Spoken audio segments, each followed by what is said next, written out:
Olá, pequenos cientistas!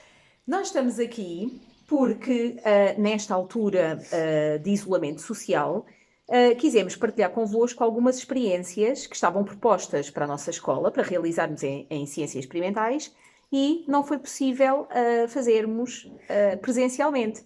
Então, aqui à distância, nós queremos realizar estas atividades para vocês experimentarem connosco lá em casa. Então, a experiência que nós vamos apresentar hoje são... Os tornados. E o que é um tornado?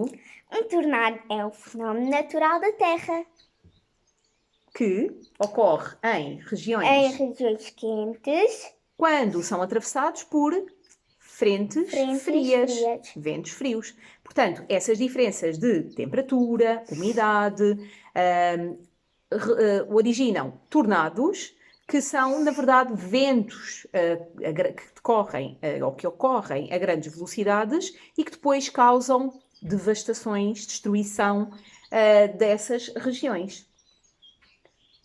Os ventos podem circular em que velocidades? Em que velocidades?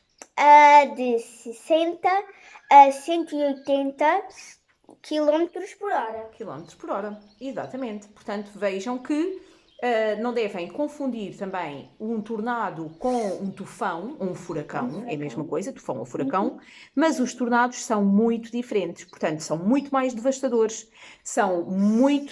demoram muito mais tempo e são muito mais velozes, podendo, como a vossa colega falou há pouco, podendo ir até velocidades de 180 km por hora. Portanto, são muito, muito destruidores. Ainda bem que nós em Portugal não temos muitas situações de tornados. Muitas preocupações. Sim. Exatamente, nem preocupações, não é? Porque o nosso país normalmente não é afetado por estes fatores, por estes fenómenos climatéricos. Então, e os materiais que nós precisamos para fazer a nossa experiência de hoje são aqui um frasco de vidro com água com corante verde, corante se quiserem, porque para se ver melhor, não é? Sim, podiam adicionar purpurinas, se quisessem.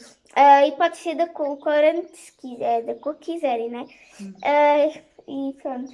E são estes materiais. Vidro. Os frascos.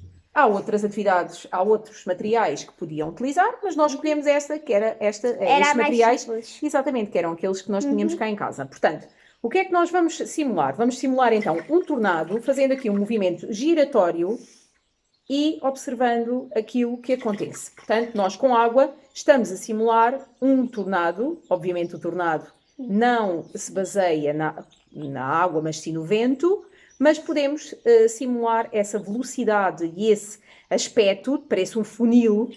Vou fazer mais uma vez. Este funil que se forma, que contém uma zona mais estreita que toca no solo e que é então chamado de vórtice. Portanto, só podemos chamar tornado se efetivamente aquele vórtice tornar a tocar no solo, como se vê no início da atividade. Só quando o vórtice toca no solo é que nós estamos numa situação de tornado. Gostaram? É giro, não é? Podem simular as vezes que quiserem. Portanto, podem realizar em casa, verificar o que acontece e o aspecto que, na verdade, tem o nosso tornado. Aqui, claro, dentro da nossa garrafinha, não é? Então, Beatriz, gostaste desta experiência? Eu gostei muito. Só tenho aqui uma coisa para dizer da experiência, sim. Então, a nossa pergunta de hoje era o que são os tornados, certo? Então, e nós ficamos a perceber o que são tornados. E qual é a diferença entre os tornados e os furacões ou os... Tufões? Tufões, sim. Ok. Pronto, então já sabem, os tornados são muito mais devastadores, muito mais velozes e muito mais demorados, demoram muito mais tempo do que propriamente os tufões, está bem? Ou furacões. Espero que tenham gostado e que tenham percebido e que em casa também acabem por experimentar. E consigam fazer a experiência, não é? Tchau! Tchau! Adeus!